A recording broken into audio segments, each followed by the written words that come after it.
Hello, you guys. Welcome to Life Discussions with Dr. Jefferson. We have a very interesting conversation to have today.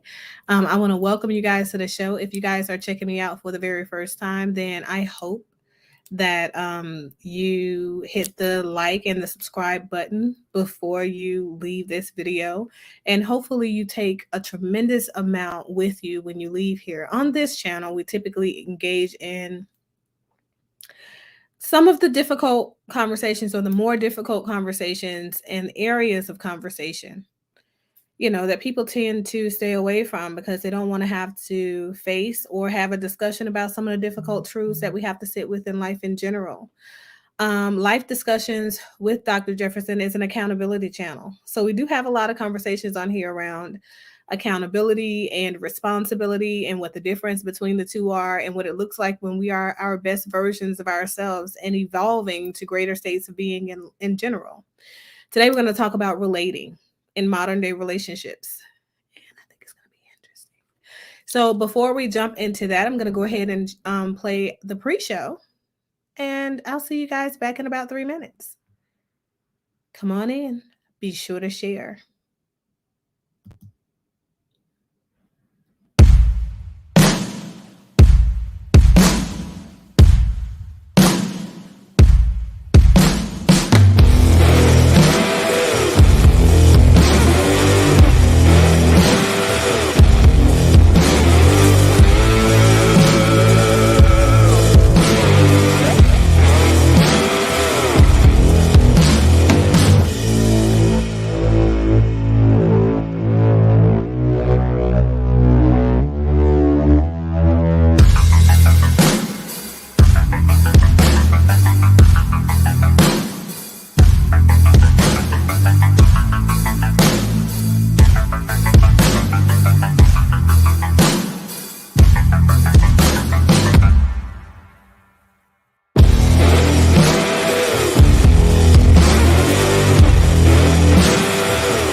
So, hi, hello again. Welcome to Life Discussions with Dr. Jefferson. Big shout out to the chat. And for those of you who are already viewing, hopefully you guys have kind of saw that, okay, we're going to have a conversation about modern day relationships and you guys already have something to add to the conversation. I feel like we stand to gain so much by having these conversations. And sometimes it's a little bit difficult because, folks feel like they're being called out.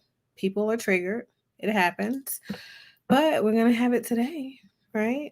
I'm going to call a thing a thing. So, the first one we're going to talk to you guys about is going to be Black love, right? And so I wanted to kind of go a step further instead of just talking about Black culture and Black culture only, because we know that um, melanated people exist across the board in so many different cultures and in so many different capacities. I want to talk about Black and brown people in general. So, melanated cultures. So that includes people that are of Hispanic origin as well, African countries as well, and American countries, Caribbean and Haitian, all of those folks, all of us, all together. Okay. We're even going to go ahead and include Puerto Ricans, all Latin or Latinx people, all of that good stuff. That, that sounds a little racist, right? To exclude everybody that's white, European. Oh no, I'm white. Hmm. Well, the cultures vary in a way, I think. But you know what? If you guys want to talk about it and you are part of people who are in non-melanated cultures, you can definitely have a conversation. You can bring your insights to this conversation. They're welcome. Um, so when you hear the term Black love, right? When we think about it, if we are to Google it, what are some of the things that come up naturally, and what are some of the imprints and impressions that people around the globe get of, because Black only exists in America? What are some of the impressions that other people in other countries get of Black American people, and what that looks like if they are in their country with very limited exposure to us, and they're searching on the internet or searching through their television channels or what have you, right? When we think about it in the grand scheme of things, whatever impressions they get from us are typically from media. Media, news outlets, TV shows, um talk shows like this platform, talk shows like Kevin Samuels, Cynthia G, Nyla Speaks, is it Nyla Speaks? Whatever, Tanya TKO. Typically, especially when you talk about the love component, okay? They get whatever imprints. Oh, Tough Love as well. Hey, how are you? He has a show. He doesn't talk about relationships as much. He has some general conversations on there, but he does have those conversations. Derek Jackson. When other people outside of America are trying to figure out what Black love looks like for me, I feel like they go to the internet. And when they go to the internet, that's kind of what they get. They get what we put out there, the things that we depict, because these people are not a part of us in our culture. Question for you, Tough Love. What does Black love mean to you? Share that with us. But so, and share the video, share the content out too while you're here. So, they get their impressions or imprints of Black love from what they see on social media. Some of that stuff is not all that positive. Some of it is not all that negative. Some of it's a little bit in between. And in modern day love for Black relationships, it can be very complex. Okay. So today, that's what we're kind of going to delve into, because I feel like it's a much needed conversation for us to have from a very non biased lens, but also from a perspective kind of sharing lens. So you guys are going to share your perspectives. I'm going to just basically look at what the sociology component has taught us about Black love and how it's evolved and what it means and what it looks like. You guys can tell me whether that resonates with you or not.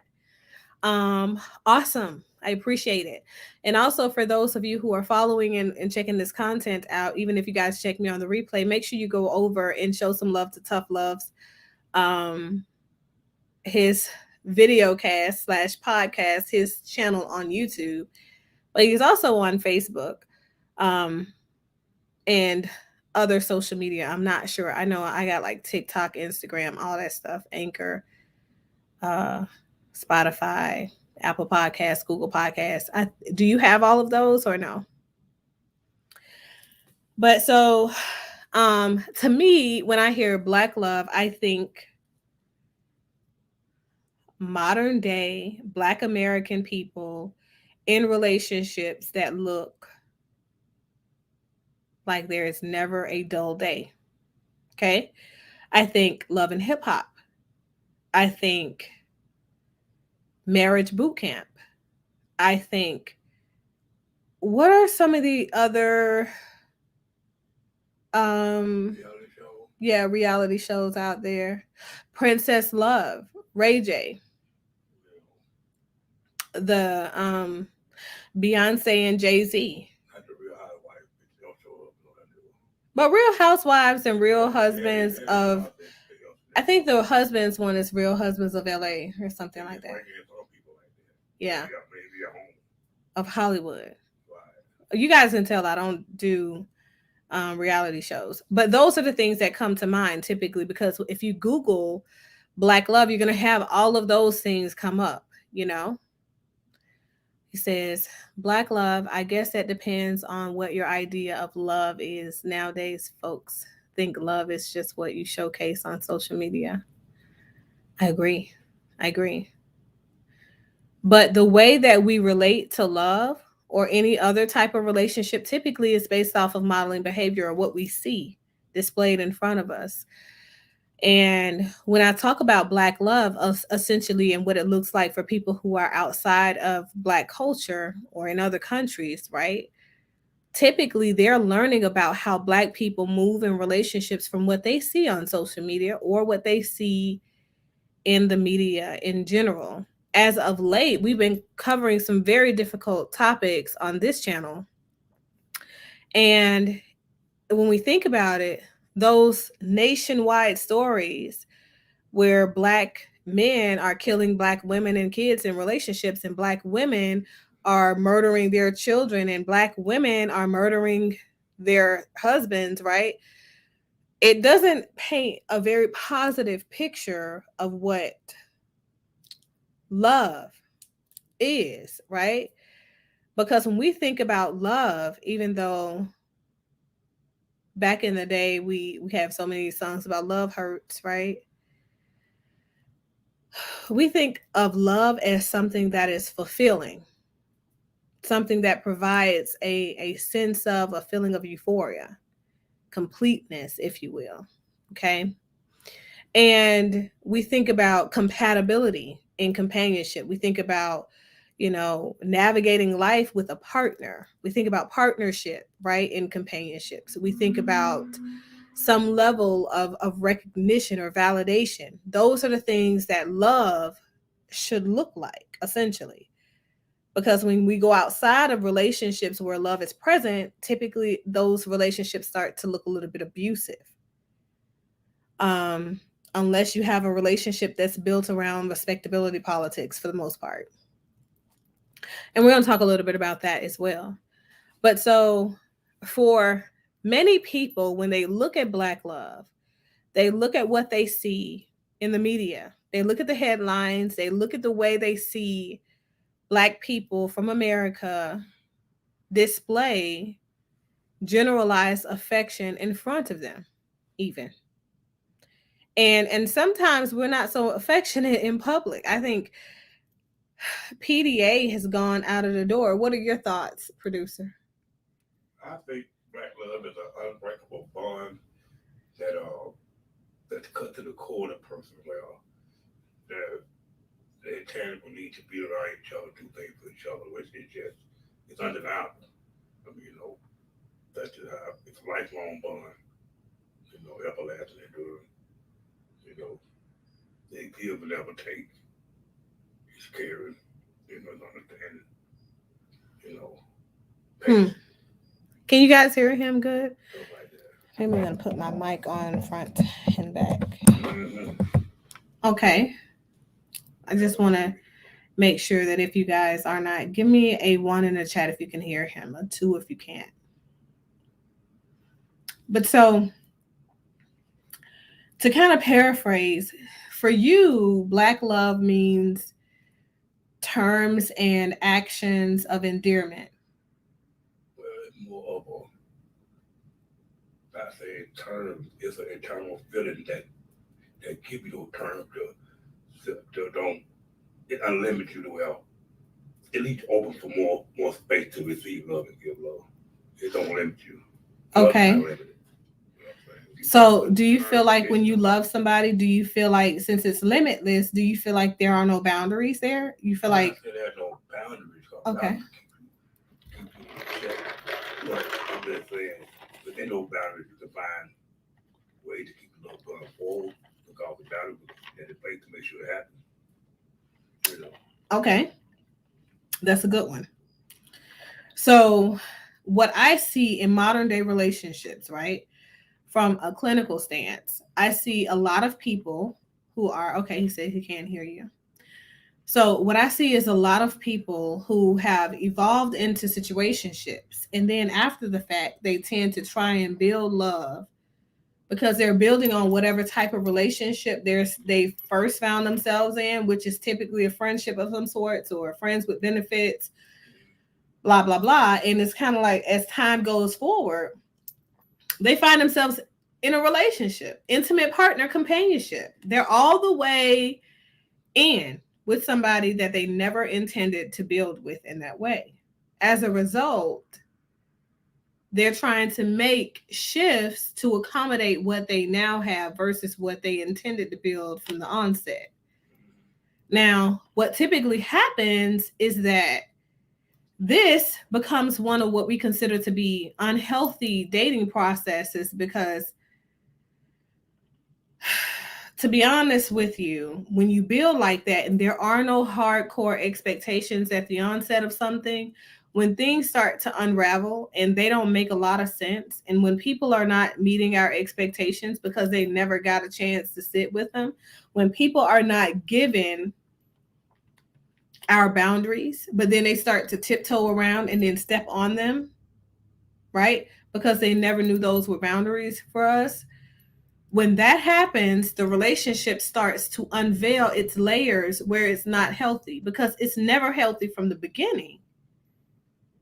But most people, feel like, okay, well, the relationship could have gotten healthy over the course of time if you just gave it time to mature. The realities are we can't give it time to mature because it won't. It not in that capacity. So if you set out to not build an intimate partner companionship and you just found yourself seated in one, oftentimes your relationship can become very toxic, very unhealthy. And the way that you relate to those people is no longer healthy either because you're basically just trying to figure out how to survive, not thrive. Okay. So a healthy relationship dating process looks like you are making sure that you're taking some time out with yourself because everything starts with self, right? And while you're taking out time with self, you're evaluating what things in your life in general are important to you. So, not things that are important to you based off of who you want to attract in your life, but what things are important to you as a person in general, right? So, I think when we are situationally deciding who we are, deciding who we're becoming. And when we are depending ourselves contingent on someone else, when we're trying to when we're trying to define ourselves based off of someone else or depending on somebody else and their purview of us, we lose sight of what it is that we encompass for us, right? And then those things don't matter anymore. And then when we welcome those people into our lives, when we finally have them, eventually those layers of inauthenticity are going to have to peel off. And so once our true selves are revealed, those people no longer want to be with us because we've shown them a false representation of ourselves. Not just a little bit off, but completely false because you built that person that you presented to them based off of what you thought they wanted to see versus who you found that you were becoming. So I say you need time with yourself so that you can figure out what it is that makes you you in the moments of becoming that are the most important, right? And so what that typically looks like is sitting with what you like, sitting with what you need, right? As far as your love language, what makes you upset, what are some of the things that make you feel gleeful on the inside, what are some of the things that confuse you, what are some of your pet peeves, right? Exploring within yourself these things that make you tick so that you can know you're attracting somebody that has the propensity to elevate you, to add value to you versus take away from that congruence. Because here's the big picture. The more we are congruent with ourselves, the better we are at relating to other people and with other people. We have so many different parts of ourselves who that present that we have to be permissive and open to receiving suggestion. And typically that suggestion just comes by way of us just trying to look at who we're becoming, right, in our process. So a healthy dating process starts with you versus the unhealthy process starting with other people and you just evolving into something, right? It comes with you knowing what it is that you feel like you find attractive or unattractive about people, knowing the things that make you very disrespectful, right? Knowing the things that make you yield respect and submit to a higher authority being the relationship so that you can say, okay, these are boundaries for me, right?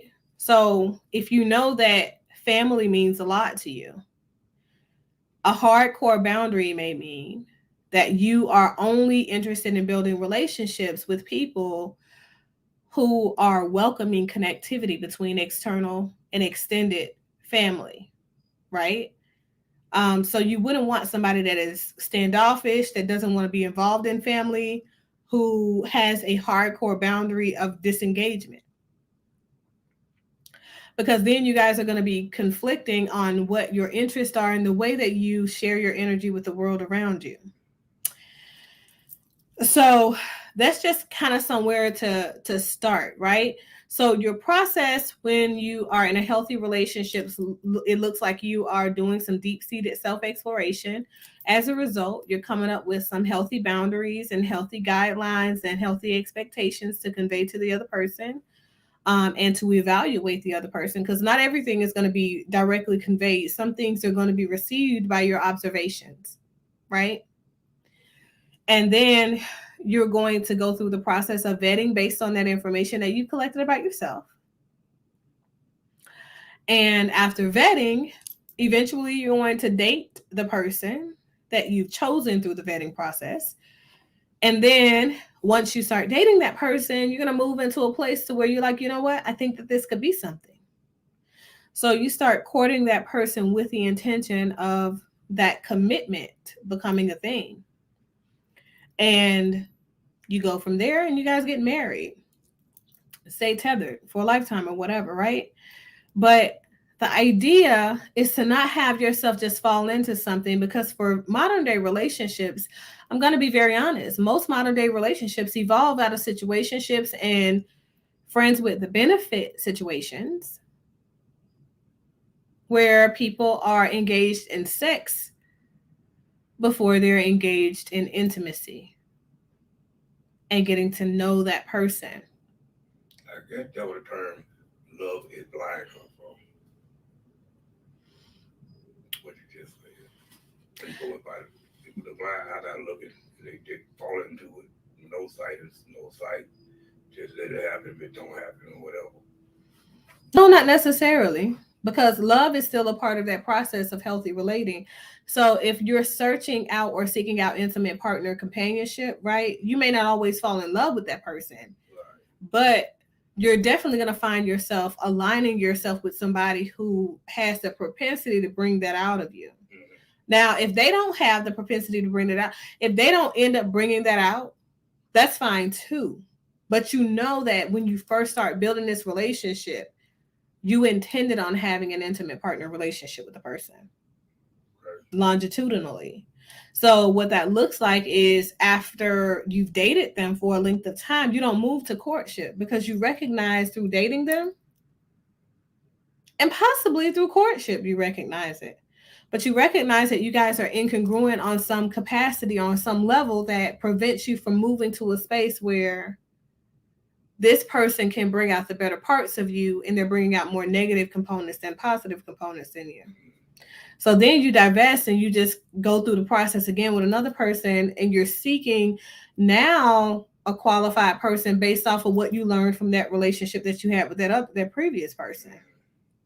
Right? Give you more insight on what you don't want to It gives you more insight on the things that you previously were not looking for, but you found that's what I was finding. were also. That's what I mean, I'm in love with blind about until you see it. Walking into it in the blind, it hit you. They don't work. You figure it out as you go. Yeah, the love part, but I think the relationship, no, you can't just fall into a relationship. It's like people who say I accidentally had sex.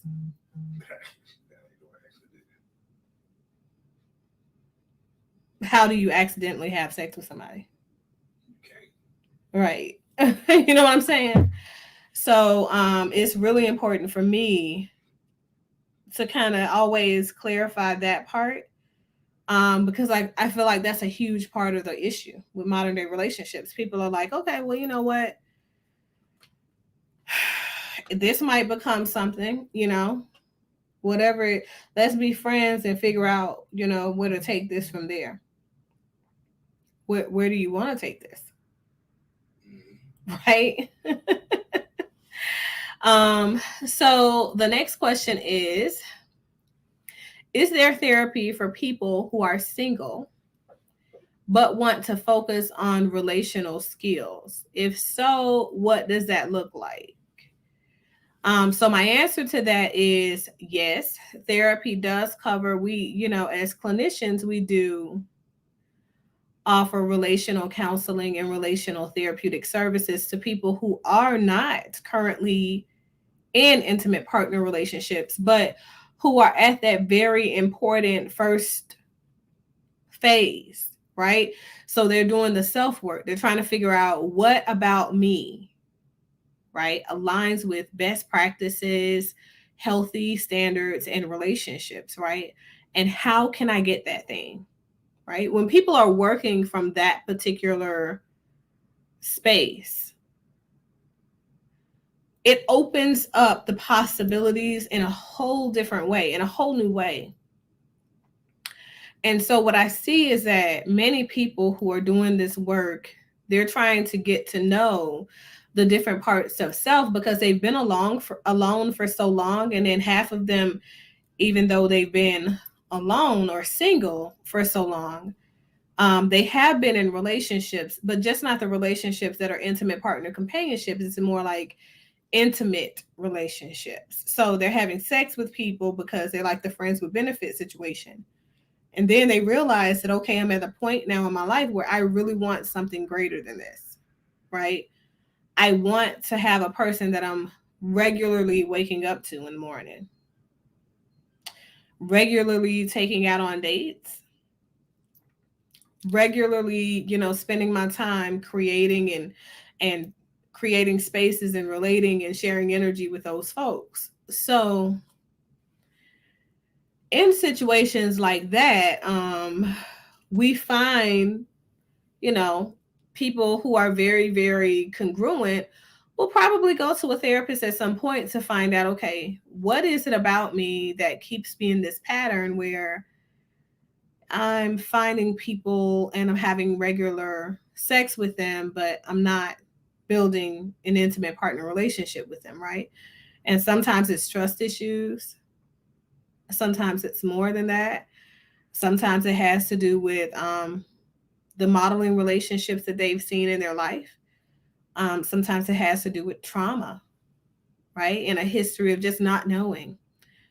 And sometimes it has to do with the fact that they just haven't found the person that makes them want to commit. Like, you got tons of people that feel like they were meant to be by themselves, you know? And they're like, I don't need a man.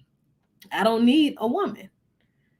I'm fine by myself. I can do all the things that I need to do for me. I can cook, I can clean, I can, work, provide.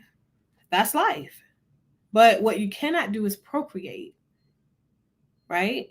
And procreation is more than just a physical act of procreating. It's about the spiritual manifestation of procreating something greater than you.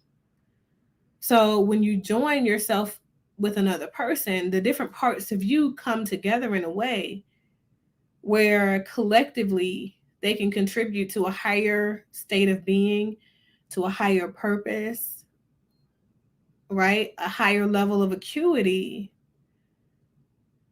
so that you guys can give birth to a very healthy relationship that continues to grow exponentially, right? Outside of you, but also tethered to you.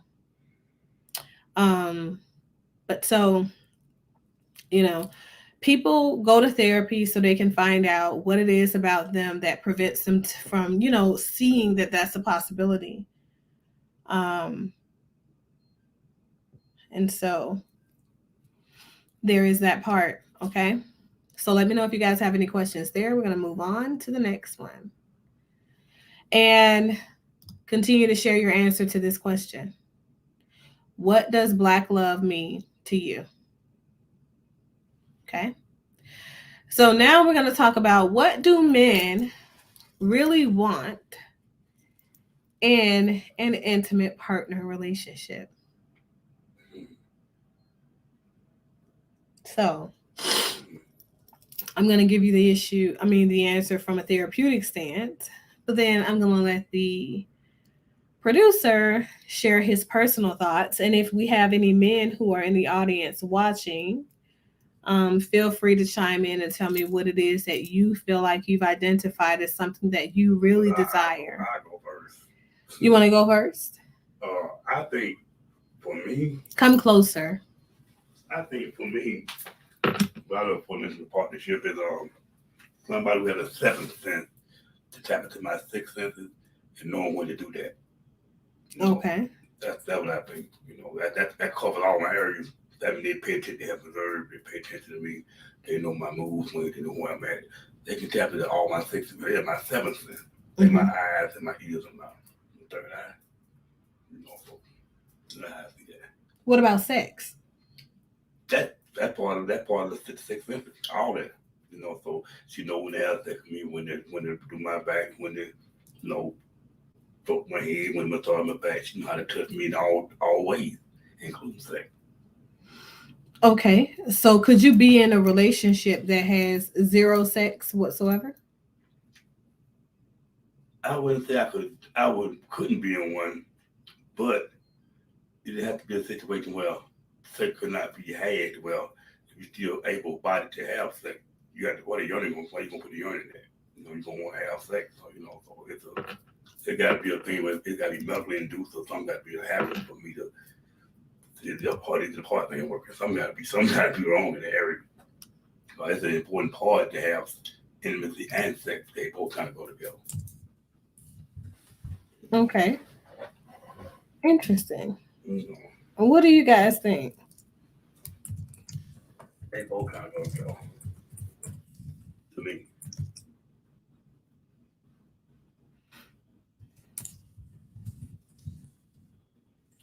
Hold on a second. I'm sending D'Amico's a question. A thingy here. Some other good listener. A good listener. Mm-hmm. Okay. What else? Like you said, a good communicator. I'm open. Stuff like that. That would be look for. I'm very welcoming. Make you feel, wanted, needed. Okay. Fair enough. What else?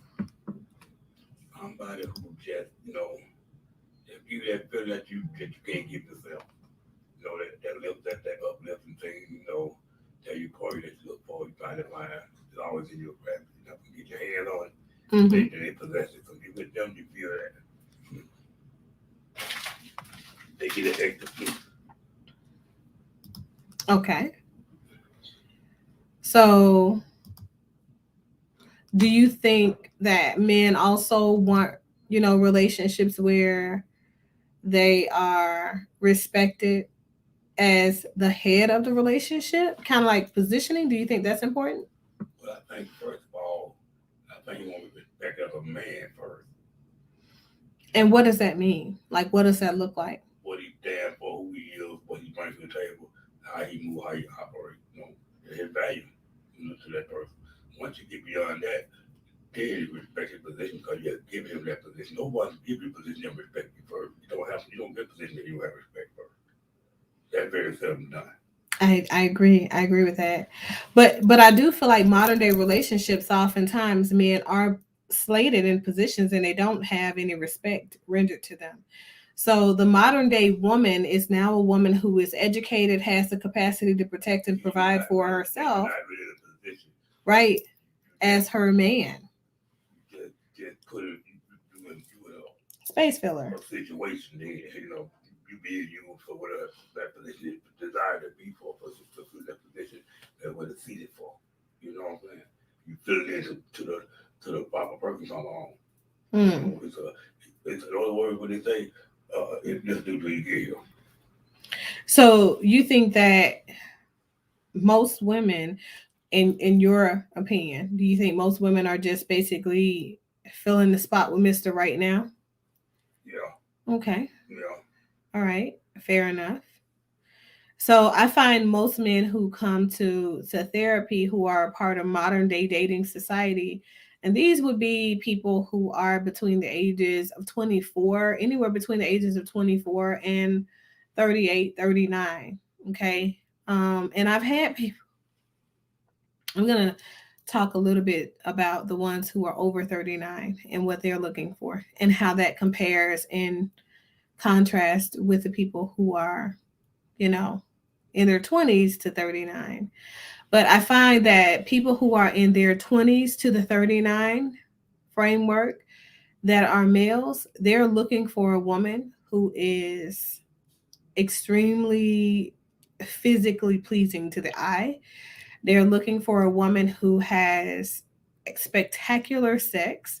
Sex is very important to them. The quality of the sex is very important to them because the one thing that I found to be very congruent, which was very interesting to me, is that these men would talk about how important it is for them to have a woman who had sex with them like a porn star so that they don't have to look outside of the relationship for good sex.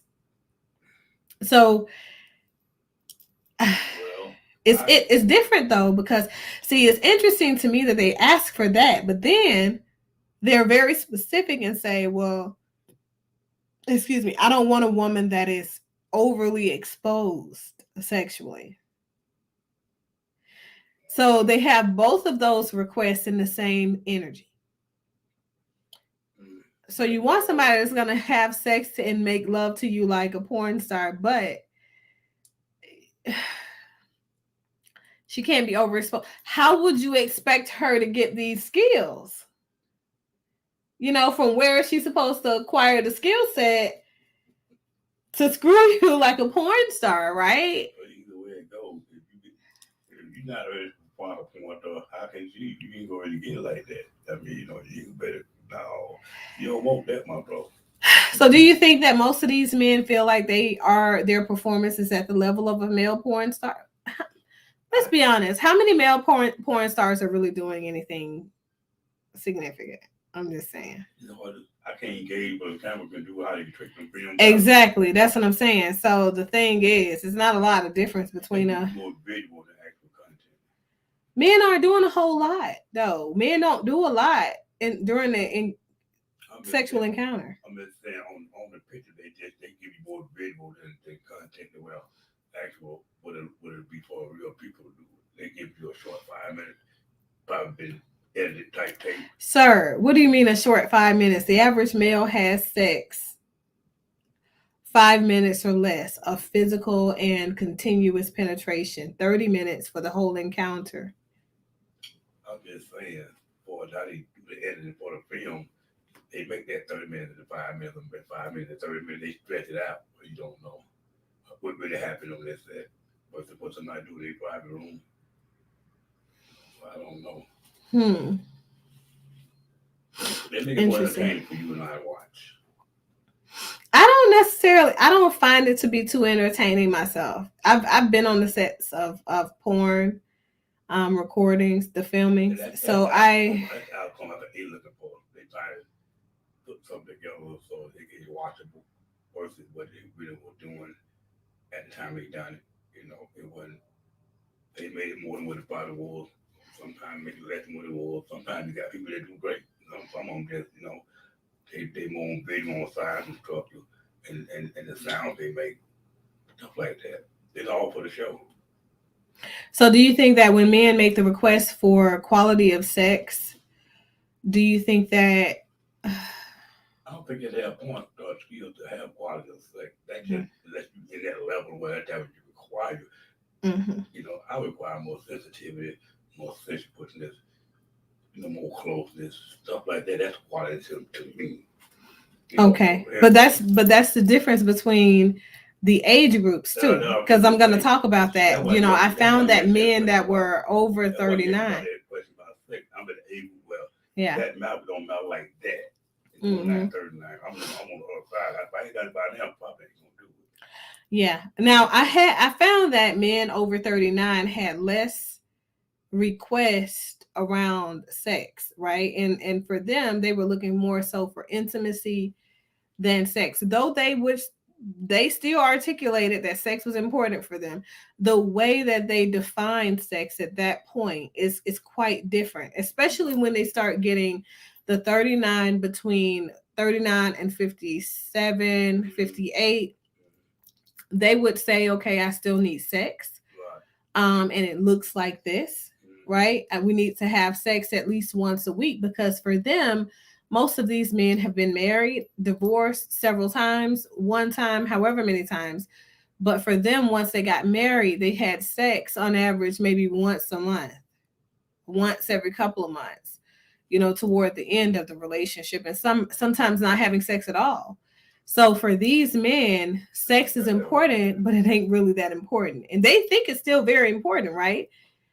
But what they describe doesn't say that it's very important if you're comparing that to the women of the same age group. Because for the women of the same age group, women are now at the point where they're more sexually vivacious. Um, they're very much interested in having sex. They need a lot more from the sexual encounter versus the women that are younger. Um, but I found that to be the very interesting thing, about guys and what they're asking for when they're looking at the possibility of an intimate partner companionship. Because we're not talking about just,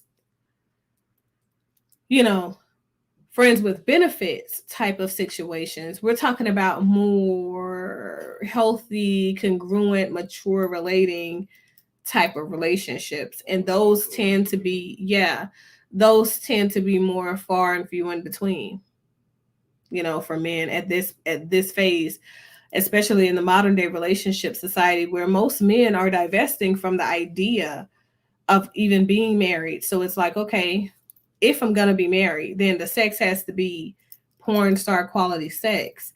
But also, these men are saying that they want a woman who's willing to work, who's willing to foot half of the bills, who's willing to cater to them, who's willing to take them out. You know, they want a woman who is willing to date them, because I think that the modern day man he's grown up in a society where gender fluidity has been greatly pushed. We may not realize it, but even before we went into whole gender neutrality and gender neutral bathrooms and shared gender bathrooms and things like that, before we ever went into any of that, society was pushing gender neutrality for quite some time. You know, the rise of feminism really meant the rise of equality between male and female. Equality means there is no hierarchy in the family system anymore. Even though we want to say, yeah, men need to be respected and placed at this pedestal to where their representatively are the head of the household and they're respected in that male position, right? It's more symbolic, no. It means nothing now, even symbolically. It doesn't mean a lot to modern day people. Modern day people, the man wants to be respected, but he will continue to want because want never got. He just won't get that same respect. And that's what I try to explain to people in these modern day relationships, because you have these relationship problems because the way that you're constructing your ideals around healthy relationships, they are not realistic. It's more delusional. So you hear a lot of people talk about women are delusional in modern day society, but they don't talk about the delusions of the men. You know, people talk about Kevin Samuels and his content and him getting women right so much, but they lose track of the fact that yeah, you talk about these delusions, but what about the same delusions that's going on that's preventing the healthy relationship building that's on the male side? Because men, one of the things he does say that does make sense is the fact that in a society where we're talking about heterosexual relational building, men do control access to relationships. You see what I'm saying? So in that capacity, a woman is still looking for a man to be the one to say, yeah, I want to be with you, before she can yield and say, okay, I want to be with you. Now, I do find that more modern day women are more willing to step out on the limb and say, hey, you're sexy. I want you to take me out. You see the want you to take me out part. But most men, even modern day men, are saying they don't want that kind of woman. They want a woman that's going to request sex, but they don't want a woman that's going to request a relationship. So they don't want a woman who's going to propose to them. That's not what they're looking for. Because when they're really ready, when they know that they found that right one, they will be the person to make that move. So if you're doing that, it does kind of cause some level of undue pressure. Now, that was the men under 39. Okay. Now, the men who are over 39 and we're moving to our late 50s, those men tend to want respect, authority, submission from a woman. And they want a woman more than what's physically pleasing to the eye, but they want something inside of a woman to have value. So they're wanting a woman that has high intellect, that's intelligent enough to guide and shape positive outcomes for them. But also, they have an innate need for some level of secrecy. So they don't want to be sharing everything, so they're willing to be the person that's out there protecting, providing, and all of that, but they're not willing to share their financial information. They're not willing to share financial accounts. They're not willing to share the ins and outs of their finances. And it's interesting to me that they say these things, because how does that equate to ideally building a healthy relationship? What do you think about that? Well, I think what you just said, that comes from bad trauma with bad people and influences and bad situations came out of five situations. I guess that makes sense. Because No, that was not something that was they got important to the burned, younger men. got shamed, got burned, got duped up. It just messy. It just messy. Okay. He's the person just financially irresponsible. Yeah. They take all the money you got, take a place of family, you can spend it, stuff like that. Spend on stuff you wouldn't spend it on. Okay. Forget, get it, spend it, that's doing it. That's okay if it's for a good need. But some people get it spent on stuff, not knowing the hands on stuff though. So do you think that men, when they become older, do you think men become more possessive or over No, their finances, or they no, become that's the wrong smarter? word. They're going to their golden years, so they're protective of their assets. It's not a possessive, it's a protective thing. Well, they can't afford to start over lose. Not 1 cent, not 1 penny in a sense. Well, they can't afford that. Okay. Can't afford them setbacks like they them 10,000, 5,000, and whatever dollar maybe get gone, whatever it is. And on top of that, you don't trust a person who wouldn't enough even give an asset that money to for it to get go. So Okay. so I had to have you before as you get older. If you made it by now, you got to make it, so you got to hang on to what you got. Interesting. You know, Yeah. so it's more of a protective thing than not want to share things. It's all Hmm. I got. I got to make sure I will give you what I need, but I got to keep it right here where I know I can watch it. I know it Right. won't be safe. It's a safeguard. It's a safeguard mechanism. Okay. Fair enough. Okay. And I But say the old boy is going to get our bank account with you, but that first bank account won't be until he ever heard. uh We can get drunk, but we'll have a different won't be until I can hear right, and that we get this one to go. But that ain't going to be a deal, whatever. And huh. it'll add you to this, or add you to that. You know, see, Interesting. I understand that, I will.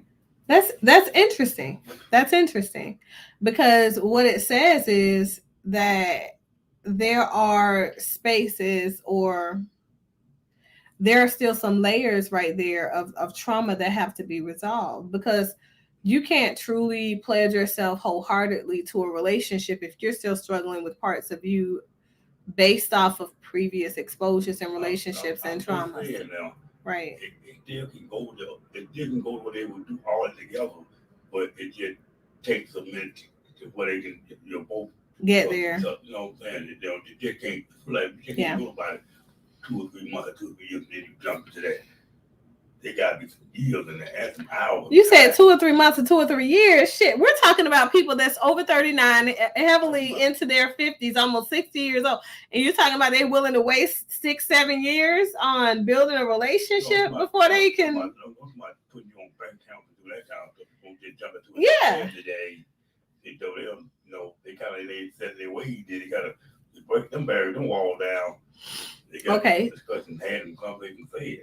So if you're in a relationship, let's say you're in your 60s and you're dating, right?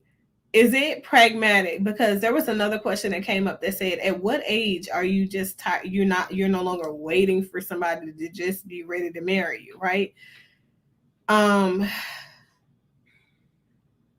how, like, what are you seeing? Do you see the relationship coming in your 60s and then trust coming on the back end of that, or you see trust and then the relationship?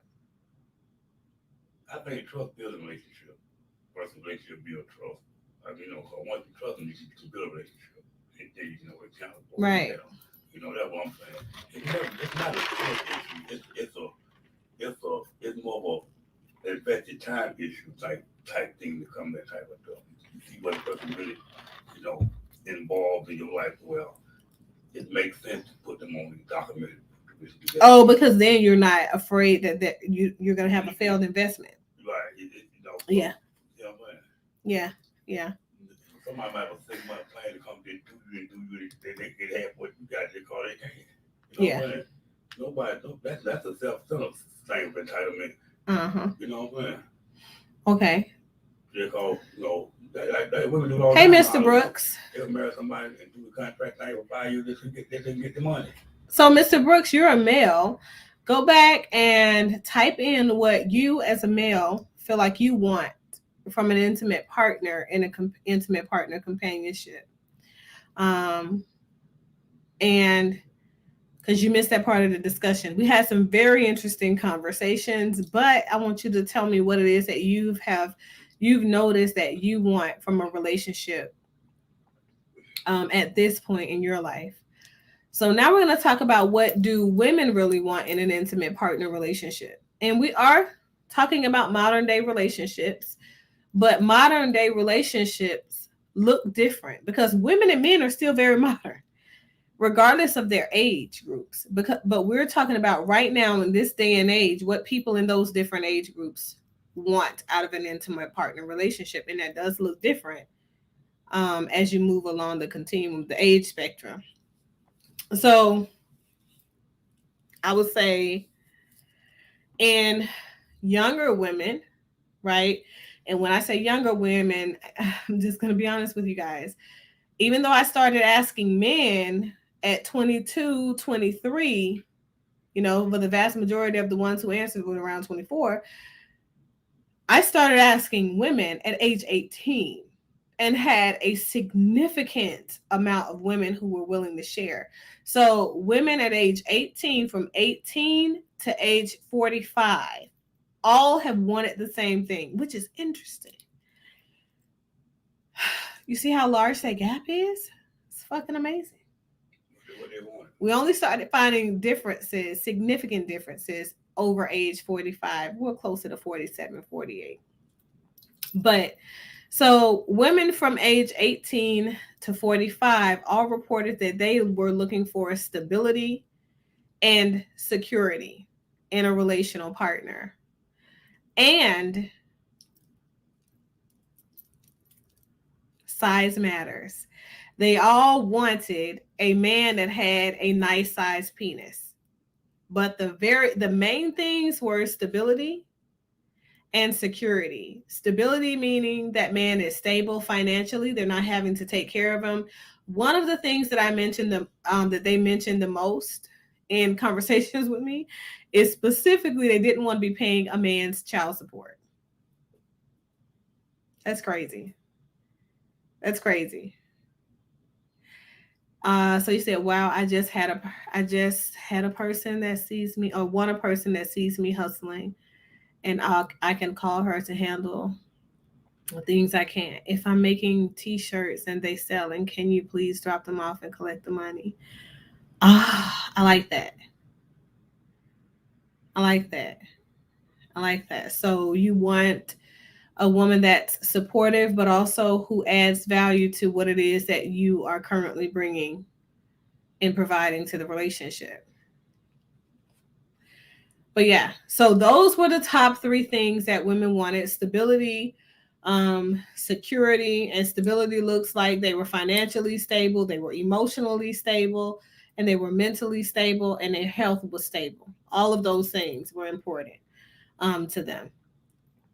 The security means that the relationship is secure.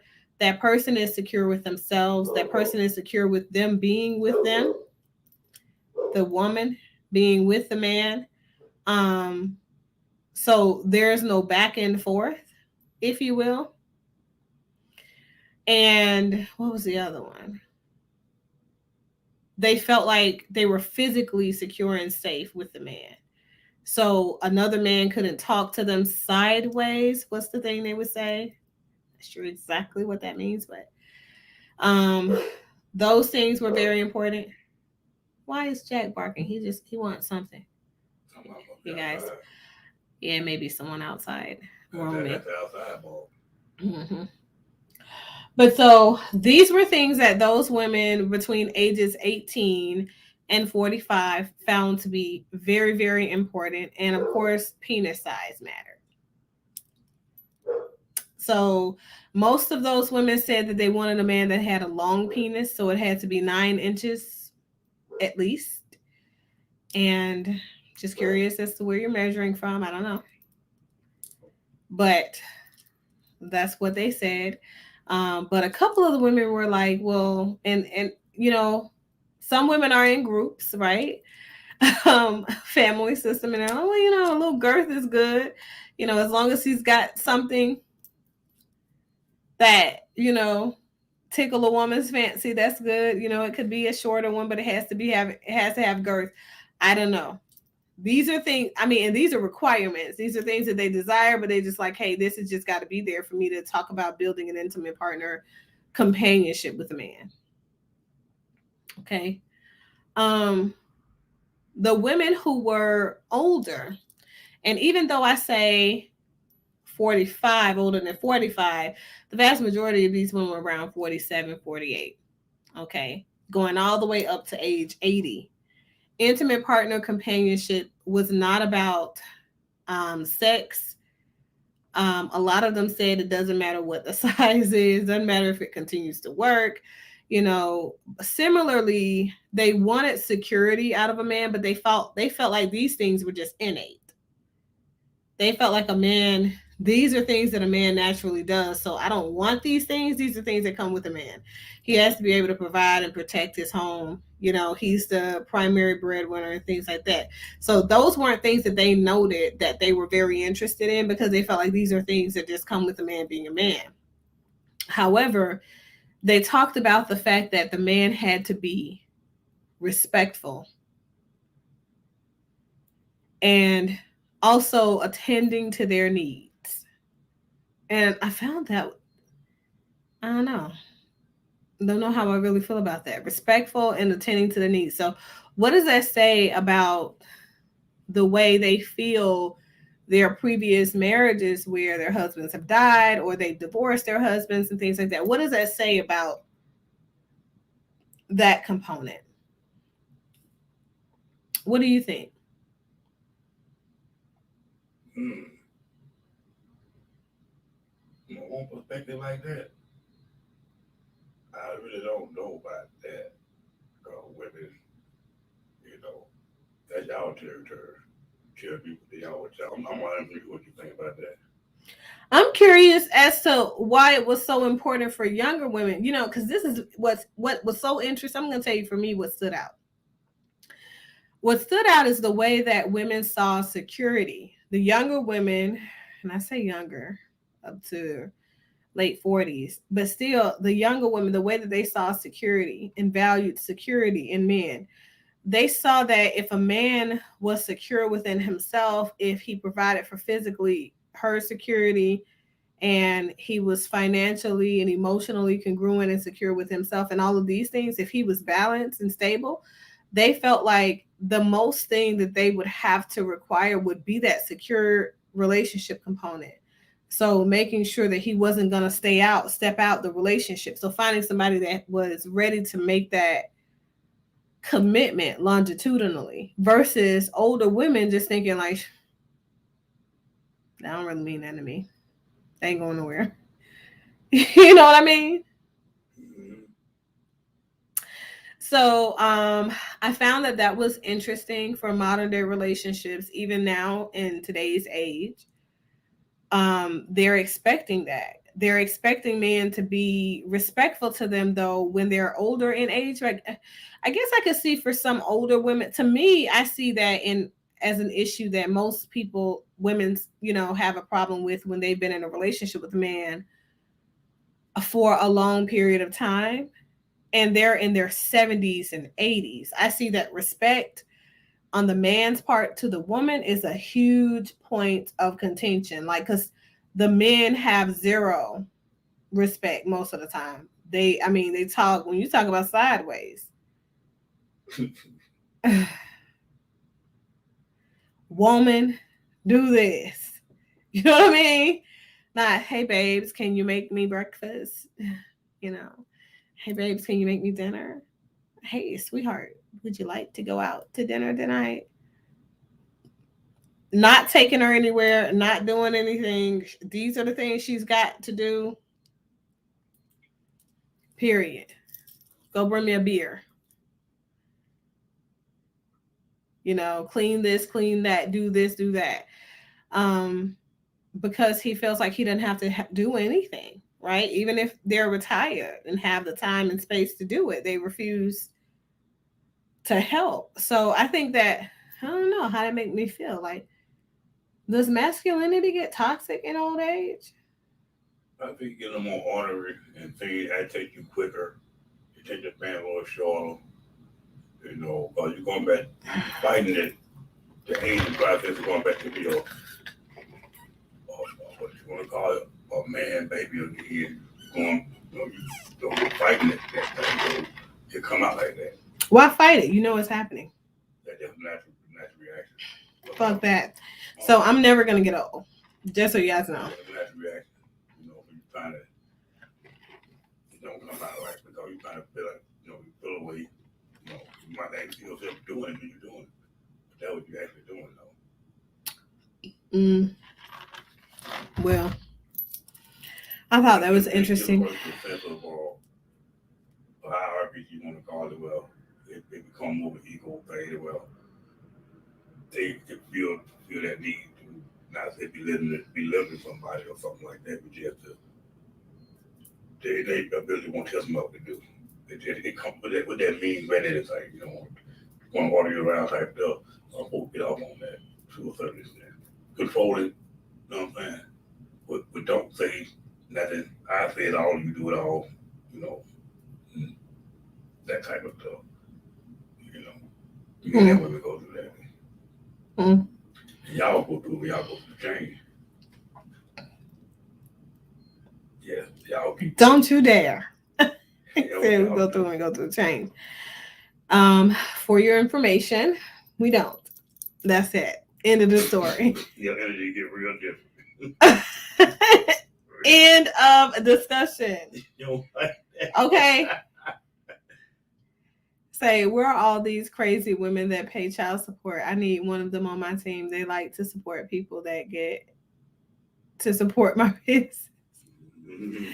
Well, I mean, obviously they're out there, and it's a lot of men who pay child support because child support is kind of like a regular thing when you look at the fact that the vast majority of modern day relationships are those evolving stones of situationships versus intimate partner companionship.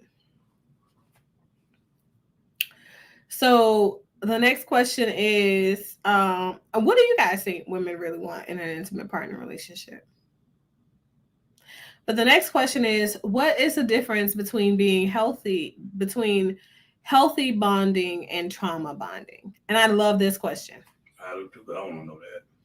So, lots of people bond through their trauma experiences.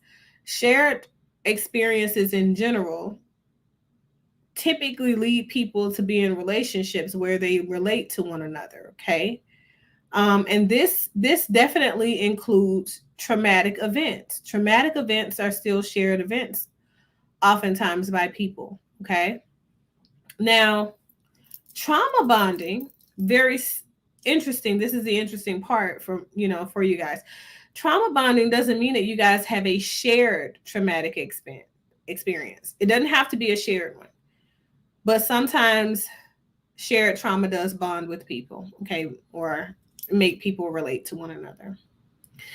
Trauma bonding means that you're taking the insecurities that exist from your traumatic experiences of your past, insecurities that exist from your traumatic experience in your past. Think about it, let it sit. And you're using those said insecurities to guide and construct the way that you relate to people. Okay? Oftentimes, this is seen as unhealthy because trauma bonding can lead to you negating to recognize when you need to come out of a relationship that is otherwise toxic. Unhealthy isn't even the word, but it could lead to you staying into unhealthy patterns of behavior, right? But trauma bonding that is based off of shared trauma experiences can sometimes be quite healthy for you. So, healthy bonding with a person means that you identify congruences in the way that you guys relate. So, doesn't mean that you're two people that are the same. It means that you are two people that are complementary to one another. In a very experience, right? Hmm? That doesn't mean you get the same experience either, right? Not all the time. Okay, so when we talk about healthy bonding, it's about being complementary. So that means you're complementary in the way that you communicate. You could have come from a 2-parent home. She could have come from a 1-parent home. You could have come from a 2-parent home, both of you, and they look very different because the cultures were different. But the thing that resonates with the two of you is the way that you come together and complement, and not only complement, but understand one another. So he said money, money, money, money. So if you're having a healthy bond between people, what that looks like is that you guys have a shared sense of what being together looks like. That's what makes it healthy, right? And that shared sense of what being together looks like is not based off of a pain, a place of pain or incongruence. Because when we form relationships based off of traumatic experience and the application solely from our traumatic experiences, we prevent ourselves from being able to see realities that are outside of that bubble. So I'm going to give you guys a really great example. Black people, white people, Asian people, all people in the aftermath of George Floyd's death. I'll let you guys sit with this step piece. Many people came together to stand in unison and shout and have their voices elevated for the violence from police officers against Black people to stop. Right? During this time, because everybody could only focus on police aggression towards Black people. Listen to the words that I'm saying. These were the things that are the trauma experience. Police aggression towards Black people, right? Because that's the trauma that everybody shared together. George Floyd, an innocent, seemingly innocent until proven guilty man, on the ground, face down, a white officer who was a police officer, just police officer, right? That's what made all police officers a target. That piece, right? On his face, this man, knee on neck, cop. That shared trauma experience prevented Black people, white people, Asian people, all other who were joined in unison with the Black Lives Matter ideal from seeing any other Black person who was actively in the commission of a crime, aggressive to police officers, or otherwise inciting violence and, things like that, right? It prevented them from seeing a clear picture of what would be pragmatic in those situations for police officers to use necessary force. Exactly. So you can't see that. So that means everybody in that trauma bonding experience would now be so blind that a Black person being killed by a police officer, regardless of how wrong that Black person would be, is automatically uncalled for. Okay? Exactly. But it's normal. That's what I want people to understand. That's very normal. So the same goes for relationships. When you bond based off of your trauma, it blinds your pragmatics. Your cognition is not there. You're not cognizant to see what's relationally healthy, what makes sense, what's rational in the relationship, what is or isn't congruent with the things that you've identified within yourself that are necessary. Exactly.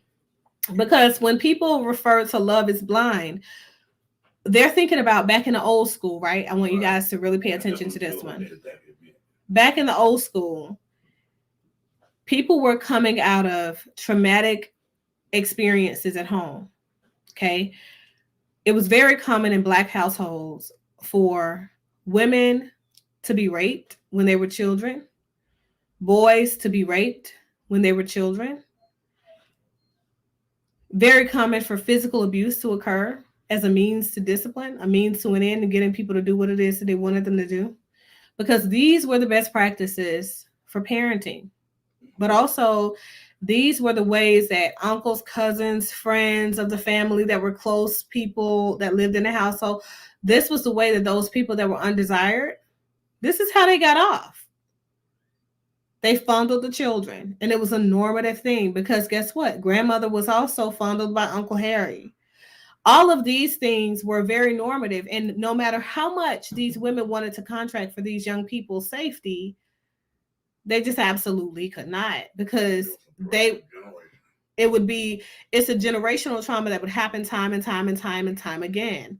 So the first moment that a woman had an opportunity to marry a man and therefore leave her family of origin household, she bonded with him. He became her Prince Charming. Okay. And this is the part that I really want you guys to pay attention to, because these are things that still happen in modern day society. Excuse me. We just don't see how it's happening. The same level of emotional neglect and abuse, the same level of sexual neglect and abuse, the same level of physical abuse, and, overall neglect. These are things that are still very much happening.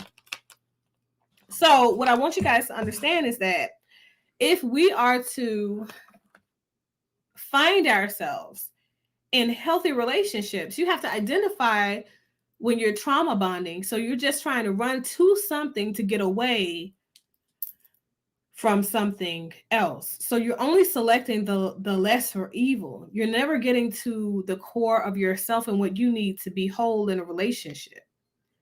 But more people don't know what that means, but they know they're doing that at the time they're doing it. Right. So the big thing to know is that it's there, that you are a hurt person. Whenever you have pains from your past that are still coming up for you, that's when you know that you're not healthy enough to, put yourself into a relationship, because those past traumas have to be healed first.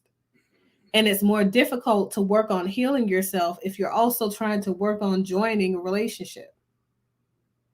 You see what I'm saying? That's not that it can't be done, but it's more difficult because not everybody, the vast majority of human beings, are not going to be understanding and helping you heal your trauma. Some people look at your trauma as a weakness to try to infiltrate your feelings to get back to you. Well, they don't do that. It's not that they look at it as a weakness. That's how they bond. That's a part of the trauma bonding experience. They have no idea that that's happening. Relate to you in that way, though. But they don't have a trauma like that. They would say they do because you do that too. Yeah, but that's what I'm saying. They don't know that that's happening. They have a trauma. It may not be one that you recognize or they recognize, but it's their way of relating with people, period. Like those are just the way people that are hurt, because only hurt people hurt people. Yeah. That's just how it is. You just are not aware that that's what you're doing. Yeah.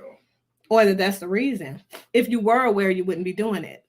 So Mr. Brooks says, yes, I saw myself bonding over my sickness with a girl. She had health problems also, right? So did I. I thought it was good because we were both going through something. Mm-hmm.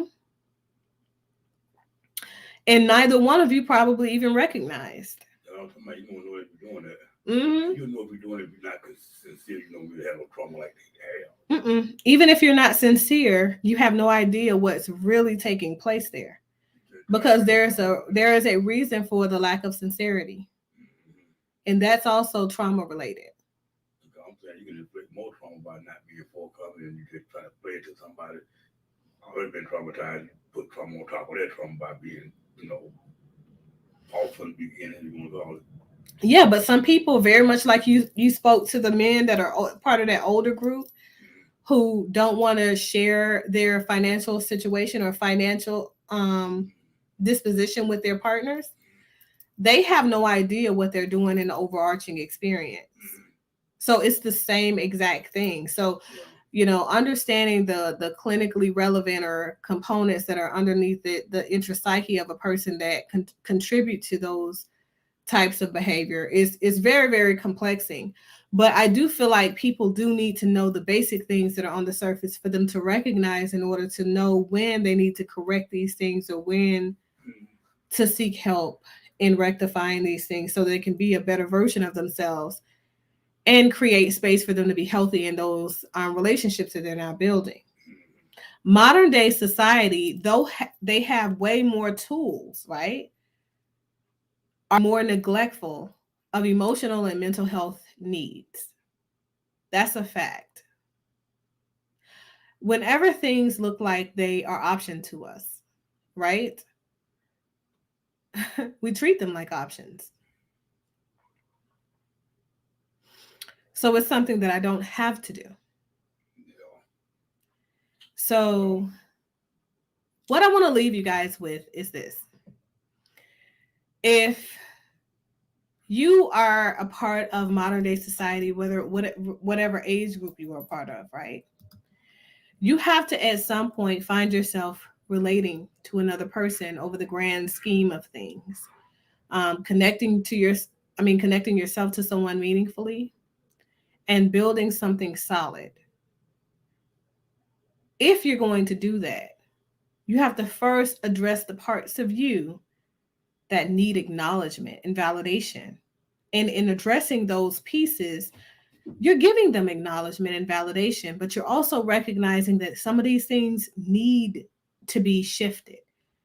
Some of these things need, to be fixed, repaired, or matured, right? We may not need to get rid of all of it, but we definitely need to recognize that there is something there that we could definitely use or put forth a little work on. Okay.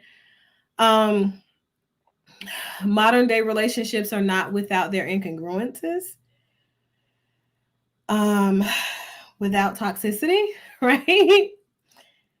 But they're definitely worth navigating if you are willing to do the work needed on yourself to get yourself to a healthy place of relating. You know, people sometimes want the same things, they don't even know that they want the same things, or sometimes they want complementary things and they've removed these types of options from their viewpoint. I want to know what you guys think. Continue to share your thoughts and reflections. I want to go to the comments really quickly so that we can address the comments that I didn't have a chance to read now.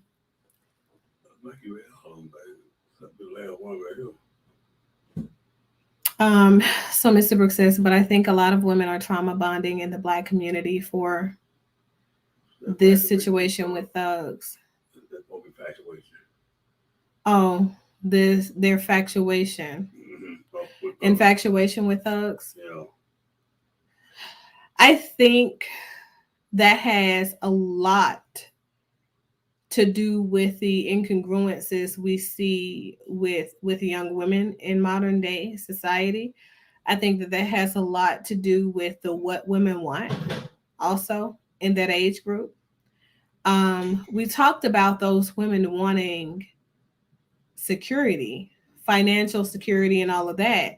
Some of them have some very interesting numbers that they would like for a man to have. And I said that I started asking people at 18, right?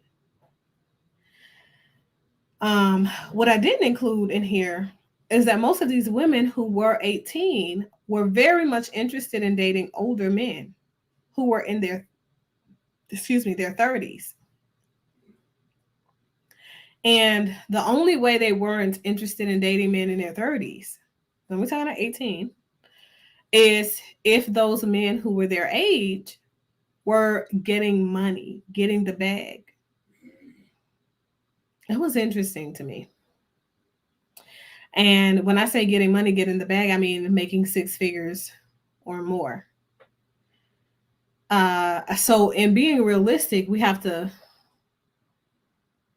ask ourselves, where did we develop this idea that six figures was the marketplace for financial stability at 18? Kevin Family I can tell you, he don't put it out there like that. Good grief. I don't care, you make 3 figures, 4, 5, or 6. If you poor man rich, it's gonna look like exactly. People with six figures, the thing is, especially at that age, I think that you guys need to start asking yourself some deeper seated questions. So if a person is making six figures at age 18, how much money do you expect for them to have saved up? And then how much money do you expect for them to be making in passive income when they are now in their 50s and 60s? Curious about that. So those are my thoughts. The vast majority of people aren't out there doing that same thing. I think that we have to be realistic when we're saying this is what we want. Otherwise, maybe you are one of those people, like Kevin Samuel says, you'll get old, you'll die, and you'll have a cat or a dog and be alone. But I think that you probably should get something that requires less maintenance, like, fish, Mm, you know, don't leave it to me to figure it out for you. Okay. So if you guys are catching me at the end of this video, or if you've caught me on the replay, do go ahead and type replay for me, and definitely find your way back to the beginning of this video. We've had some very interesting discussion over the course of this video. I want to thank the people in the audience who have shared their insights on the topic, and I just, God, I am just baffled sometimes by the things that young women in America in modern day society now see as goals. Let me know if you feel the same. Let me know what you think men and women in modern day society desire in long-term relationships where they are in an intimate partner companionship and not a situationship. So that is all that I have, you guys. Thank you so much for taking the time and sit through this topic with me. I absolutely love you guys. As usual, go out there, live a life fulfilling and filled with purpose, and put some positive energy into the air. Do something good for somebody that you previously had no relation to. That's all I've got, you guys. Later days. Bye.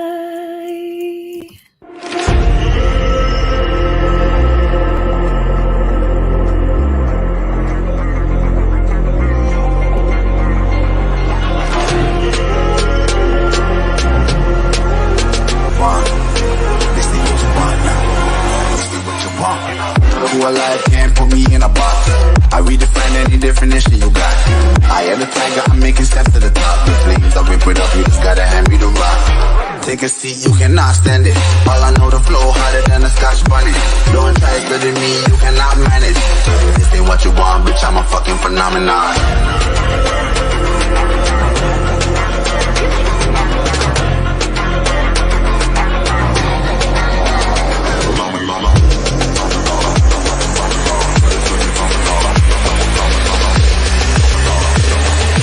This ain't what you want, bitch, I'm a fucking phenomenon.